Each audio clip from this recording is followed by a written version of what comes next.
You're being childish. No, you're being childish. That's your comeback? That's your comeback? Oh, great. Now we're doing this. You're the one doing this. Seriously? Seriously? I'm not talking to you anymore. You just did. You're being childish. No, you're being childish. That's your comeback? That's your comeback?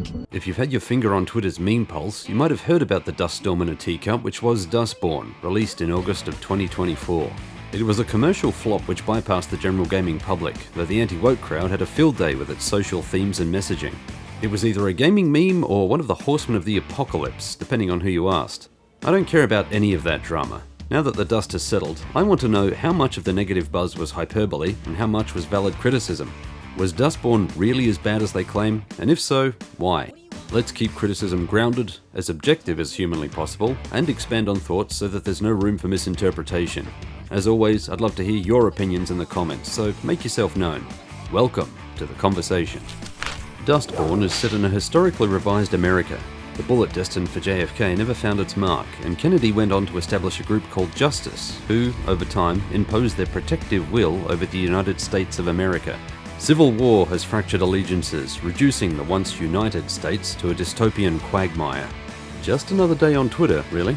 A woman named Pax, along with her outcast crew, steal data from a group known as the Puritans and are trying to smuggle it to the safety of Nova Scotia over the Canadian border. The crew poses a band called the Dustborn in the hope that they'll avoid suspicion as they track across hostile land. Pax and most of her crew are anomals, people who can use their voice to alter the feelings and physical state of themselves and others. They're word wizards, Harry. Anomals are an outlawed people. They're persecuted, hunted, and removed from society. They're like the X-Men of words. Dustborn's graphic novel presentation and emphasis on narrative decisions will be familiar to anyone who played Telltale games, The Walking Dead, or similar. And that's where the similarities end. Where The Walking Dead strung players along with gripping plot twists, agonizing choices, and great writing, Dustborn is languid and laborious in comparison. Its narrative is heavily structured around the idea that you willingly chase conversation, discuss topics of interest, and pick at old wounds like a kid ripping off a scab. A sizable portion of the game is built around small hub areas which encourage chatting with your pals before advancing the story. These discussions can sway whether companions like Pax or not. Be mean, work against their interests, and you'll lose their favour. Appeal to them, and they'll like you and be more open about their issues. It's a simple system, with its undecipherable character emojis, and it often tumbles into contrivance. Rarely did I care what my companions thought, more on that shortly, and some conversations deliberately wasted my time. For example, there were at least a couple of heated discussions which prompted me for a response, but none of the responses were the correct answer, and this was by design. I was forced to choose all the wrong answers as a show of futility before the story allowed me to progress. Likewise, there were also discussions with one correct response, but I was allowed to select all other responses until I selected the right one, often with no consequence. Was it really necessary to make players fumble through additional dialogue? Did it improve the story or understanding of the characters? Did it enhance gameplay? Furthermore, every character frequently had something to say about her journey, and rarely did these conversations contribute to the plot or my understanding of the situation. They often only rewarded or penalized Pax's reputation with each character. These factors combined to make Dustborn's narrative feel as though it had a marked disdain for my time, dragging me through dusty conversations with little payoff. The glacial beginning almost made me quit out of boredom, and for the first few hours I mused at how I could have been playing Kingdom Come Deliverance 2 instead, with its richer dialogue and interesting quest design. Oh, come here. Dustborn has real-time combat, but each of its disparate elements never coalesce into coherent tactical decisions. Pax can swing and throw her magic whacking stick, use her vocals on enemies, and even tag team companions for combos, but enemy attacks rarely demand more than the basics, so combat devolves into mashing attack while occasionally dodging and triggering a vocal ability. Vocal abilities, also called Vox, are obscured behind nonsensical nomenclature. I couldn't tell you what hoax, block, cancel, or bully does to enemies outside of dredging social media PTSD. It isn't obvious from the name alone, unlike, say, force pull, push, jump, or masturbate, known by some as saber throw. These are simple descriptive names which need no explanation, though a test on the Empire's finest fills any blanks. I tried hoax, block, cancel, and bully a bunch of times, and I'd eat a bullet before I could tell you what any of them did. You heard me. Chocolate coating, licorice center, what's not to love?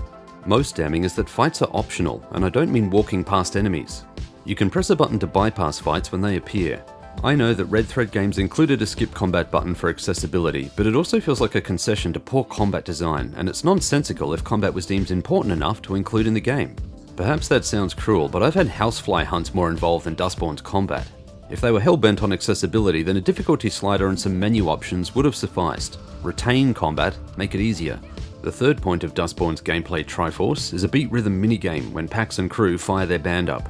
Its Guitar Hero-inspired note matching is inoffensive and functional, unlike the band's setlist.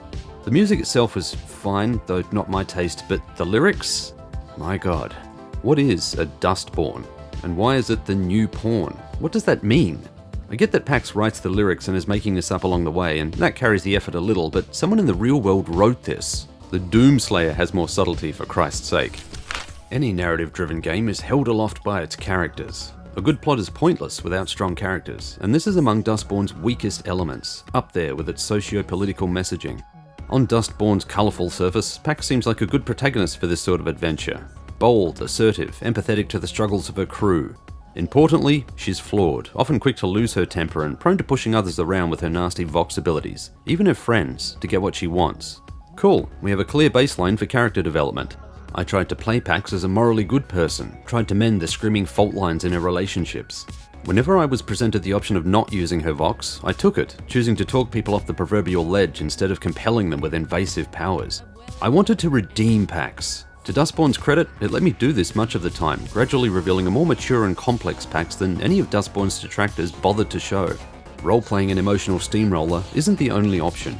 I expected these choices to lead Pax somewhere profound, to have her stand before a revelation. It did, to a minor degree at the end of the game, but there was little rumination on the ruinous use of her Vox, how it undermines the values she purports to uphold. Bully, hoax, cancel, trigger? These aren't the actions of someone fighting disinformation. Coercion isn't an appeal to logic, sensibility, or empathy. It's a bully tactic used to muscle someone into obedience against their will. That didn't weigh on her conscience? There's a word for people like this: sociopath. I suppose I shouldn't be surprised. There are numerous moments throughout the story where players are forced to use Pax's Vox in conversation. Does she really reform over the course of the story, or is it performative? There's a clear attempt at an emotional arc, but it's sucked out by the vacuum of Pax's empathy. This ultimately undermines what could have been a good redemption story. Pax's ragtag crew, mostly anomals, have traits which make them more believable characters, but my god, are they the most insufferable bunch of drama diggers. Seriously? Seriously? Sai's frequent language, weird jokes, and persistent meltdowns made her a chore to talk to. Gnome's brooding, smug demeanour is abrasive, and trying to earn brownie points with Gnome is like solving a Rubik's Cube with your tongue. Theo is the most grounded and likeable of the original crew and keeps them focused. I wonder if his humility had anything to do with not being an anomal.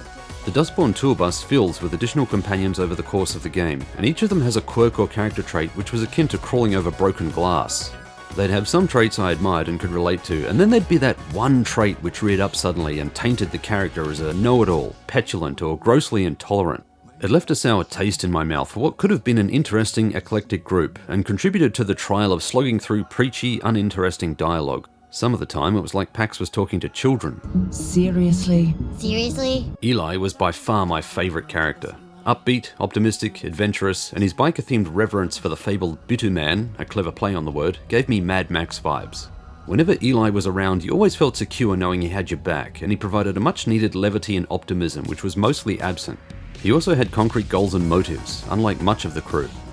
Dustborn's plot takes a while to lift off. The story begins with the crew on the run, not a bad way to start, but the crew rarely feel as though they're in danger, and early pacing is sedentary. Character depth is revealed primarily by optional campfire discussions, and yes, I talked to all of the crew when the option was available, but I found many of these discussions uninteresting and untethered from the plot.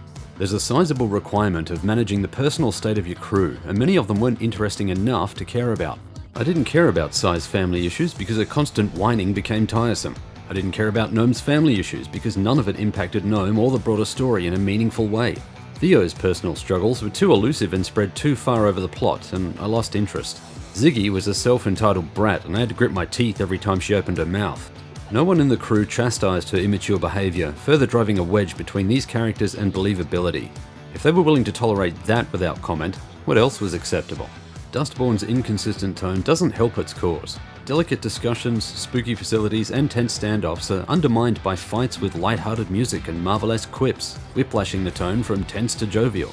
I'm supposed to believe that justice and the Puritans are a threat when Pax and crew are talking shit and smacking them about? We're told that this is a brutal world, but we rarely see it. Sometimes, Dustborn revealed justice troops trying to keep the peace and pass it off as an oppressive affront to humanity. It's hard to take Dustborn seriously when it can't even acknowledge basic civil function. Real rebellion is costly, dangerous, and terrifying. There's no element of this in Dustborn, no sense of stakes. Pax and crew are never tested by the consequences of their actions, and their ability to effortlessly swipe the dystopia's finest aside means they're never really in danger. It doesn't help that Justice are generally portrayed as the departmental equivalent of the Three Stooges, bumbling through the world and unable to coordinate adequate forces to detain the Dustborn on the numerous occasions they fight. Where's the escalation, the rise in tension and stakes? How much do the group really stand to lose? Is there doubt that the Dustborn could lose? The Horned Raiders, a group of biker outlaws, are supposed to be a bad bunch of grapes, stealing, setting stuff on fire, ending people, yet the Dustborn crew ends up befriending them. The Horned Riders don't change throughout the story. They're still killers, thieves, and vandals, but suddenly they're the good guys too because they have feelings? The story doesn't tell me that the Horned Riders have seen the error of their ways. It's telling me that the Dustborn see ending innocent people, stealing from innocent folk, and arson as acceptable actions, and no barrier to friendship. At this point in the story, I was sure that parody and self-awareness would finally crash through the thin veneer the game upholds, but Dustborn is unflinching. Then there are moments of clear emotional manipulation which occur late in the story. The first happens when nanny robot CT shoves Pax out of the way of an oncoming train, sacrificing herself to save Pax and her unborn child. When you're watching the cutscene though, there's plenty of time for CT to reach safety. Instead, she stands in a heroic pose until the train obliterates her. It's time to bring out Ace again. Feel that, buddy? Second is when Theo, out of the blue, asks Pax to tell his family what happened if he dies. This moment comes at the story's climax and is the clumsiest foreshadow of a character's death I've seen in a while. He dies moments later, of course. Maybe this conversation is supposed to reveal the depth of Theo's trust in Pax, something which can only be conveyed once that trust has been established through days of bonding, but loading it at the climax paints a bloody obvious picture. And since we're discussing this moment, Pax does nothing to prevent Theo's death when she could have. She's seen this pale creep in her nightmares. The premonitions paint him as a modern horseman of the apocalypse, but Pax allows Theo to take the lead instead of explicitly warning him of the danger. Why do writers shoehorn this weird Spidey amnesia into their work? The MacGuffin which the team has stolen, a data drive containing Puritan secrets, is almost lost twice when it falls out of Pax's jeans while she's on the toilet. You'd think something as important as the reason the crew are travelling to Nova Scotia in the first place would be more carefully secured. Were this satire or comedy, a joke could feel appropriate in these moments, but Dustborn soldiers on as though the event is barely worth commenting on, trivialising the supposed importance of their task. I felt something at Dustborn's conclusion as the crew dissolved, but I can't tell if it's because these feelings are an instinctive reaction to the story ending, or because I had genuine empathy for the characters. I suspect that both are true to some degree. We now address the elephant rampaging around the room. There's no discussing Dustborn without mentioning its social commentary. Overt political and social themes are Dustborn's loudest proclamation and its pervasive detriment. Dustborn expects you'll embrace its aggressive liberal dogma, expects you'll be in on the rhetoric, but this aggressiveness undermines the message it strives to deliver. The black and white canvas it paints leaves little room for earnest discourse, and the utter lack of social and political nuance is patronising at best and infantile at worst, particularly for a piece of work which strives to depict a political climate which it believes to be plausible. Memes and gaslighting. This isn't how most people view the world. Gary might vote for a different party, but he's always kept an eye on your house while you're away. Mary has colourful theories about government overreach, but she's always been the kind word and warm hug you needed when you were down. These people are neighbours and community. These are real people. There's an element of that kinship in Pax's crew, but they're drowned by hyper-progressive cliché and buzzwords, and the general acceptance that you're inside their echo chamber. Speaking of buzzwords, might as well get your bingo card out because they cram them all into Dustborn. Expect to hear Nazi, fascist, communism, and many, many more. All are spoken with aplomb, raising a barrier between the characters and more thoughtful articulation. These words have become cheap persona non grata and have lost all conventional meaning. Whatever weight Red Thread Games believe they heft in Dustborn is immediately swept away by the volume and overbearing veracity of their use. Again, regular folk don't talk like this, and it comes across as smug sermonizing. Dustborn is also filled to bursting with hyper-progressive cliché. Every body type under the sun is represented here. Every gender and bedroom persuasion, every skin type and condition, every religion, every dye colour, and a great many other tropes which define modern aggressive liberalism. All of this for a game which strives to educate players about the power of words and the dangers of disinformation and misinformation. There's meaningful representation, and there's checking boxes off a list. Dustborn invariably falls into the latter. This is a kitchen sink approach to representation, and the experience is trite and shallower for it. The two antagonist factions in the game, Justice and the Puritans, are presented as faceless automatons. I assume that Justice were all robots until they were eventually shown with their helmets off. This dehumanization of political opponents is deliberate, designed to ensure you feel no remorse about smacking them around. But Blondie, they're clearly the bad guys, you fascist autocratic-loving Nazi. Of course they're the bad guys, in a comically villainous one-dimensional way. And just like the Adam West era of Batman, the game makes light of beating the crap out of them, so what threat do they really pose? This is where show, don't tell would have been more powerful. I heard the Joker's PG-rated remorse every time the Dustborn won a fight. You may have bested me today, but I'll get you next time, Batman. So, why was it designed this way? Dustborn's political themes weren't cultivated in a vacuum. Red Thread Games founder Ragnar Tornquist said in an interview with Gaming Bolt, quote, "Oh, there are many influences, it's hard to name them all, but the story was heavily inspired by real-world events in the past decade. There's a growing political and societal division between people, not just in North America and Western Europe, but across the globe.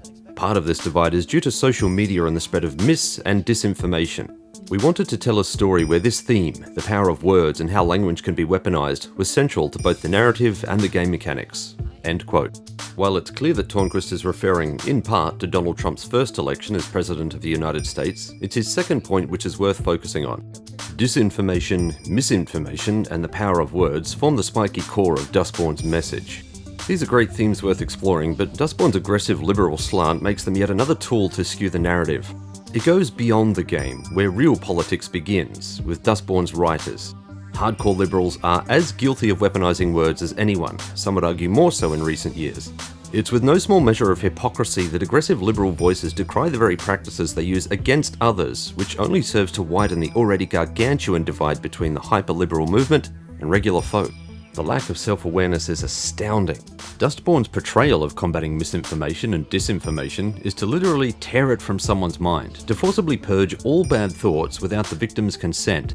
There's a word for that: indoctrination. Is this really the way hardcore liberal minds expect to win arguments? By avoiding healthy discussion? By discouraging people to cross-check their sources? By discouraging people to question what they're told? Liberal mainstream media has been complicit in perpetuating lies for over a decade, and we don't even need to look outside gaming for examples. The goal has never been thoughtful discussion, it's been to quash dissent. Is it really a surprise that the anti-woke crowd are using the same strategy now? Have these movements lost so much integrity that hypocrisy is seen as a virtue? We should be better. Dustborn should have been better. This could have been an opportunity to gather everyone at the table, to find common ground, to patch wounds, fresh and old. Instead, it represents liberal extremes to indulgent excess. How ironic that a portion of Dustborn's middling sales came from the people it sought to demonize. Dustborn's a mess of metaphors, tossed into a mildly compelling world which is filled with irritating characters. Its gameplay lacked the depth to keep me engaged, and combat became repetitive and boring. Story pacing is glacial, restrained by lengthy dialogue which didn't contribute to the story. Character exposition rehashes what players already know, and much of it becomes padding for what is already a surprisingly lengthy game. It took me over 20 hours to complete it. The theme of a solid story is here. This was an opportunity to unite people of different persuasions. Dustborn has general themes of friendship and unity which anyone can get behind, but they're exclusive in their execution, restricted to the Dustborn and their immediate kin. Dustborn's narrow view of politics is a one-sided, shallow lecture which becomes patronizing and unpalatable. The themes of disinformation and misinformation are never deeply explored. There's no acknowledgement of how this information is formed, how it spreads, whether any of it is valid, whether the source is credible, whether there's even a source, and so on. It never challenges the institutions and systems pushing this information, which is fundamentally anti-libertarian. Dustborn sweeps it all aside under an eye-rolling umbrella of wrongthink. Dustborn's message is, for lack of its own clarity, if you don't think like us, you're the enemy. This video's been largely critical, but there were elements of Dustborn I enjoyed. The backing tracks were generally catchy and contributed to the rhythm of the story, and the stylized comic book design was crisp and appealing. All of the characters had moments which felt mature and real, so it's a shame that Red Thread didn't reach for the higher storytelling which was obviously in reach. As a piece of media with a stated goal of combating misinformation and disinformation, what does Dustborn achieve? It eschews individual nuanced thought, preferring a collective enforcement to tackling these ideas head-on and debunking them with logic and common sense. In effect, it trades one conformity for another, and I was uneasy at how earnest this vision was. Dustborn failed its mission statement. One day, a developer might do these themes justice. Dustborn ain't it. Was the game as bad as the anti-woke crowd claim? In some ways, yes. Dustborn dove too deep and drowned in its desperate hunger to speak and be heard. Clarity of thought was drenched in a vomit of cliché and buzzwords, things which have gradually become a negative connotation with the aggressive progressive movement. You won't win hearts and minds with this rhetoric, and you certainly won't browbeat regular folk into submission. On the flip side, anti-woke talking points have, as usual, glossed over the positive aspects of Dustborn's design, which are largely stylistic and supportive in nature. No surprise there, but I've talked about Dustborn long enough. A fistful of thank yous to my supporters who brought you this video. You all are the bee's knees, and I have no idea what that means, but honey is the food of the gods, so who the hell cares? If you want to support my efforts, there are links in the description to Patreon and locals. If you enjoyed this video, then gaslight the like button. If you like my style, subscribe to the channel. The algorithm tells me I'm a good boy when you do. If and you'd be so kind, hoax the Blondie experience into the barren YouTube wastes. Just make sure that you don't drop it in a toilet in some highway diner. Remember the cat. Until next video, partners. Seriously. Seriously?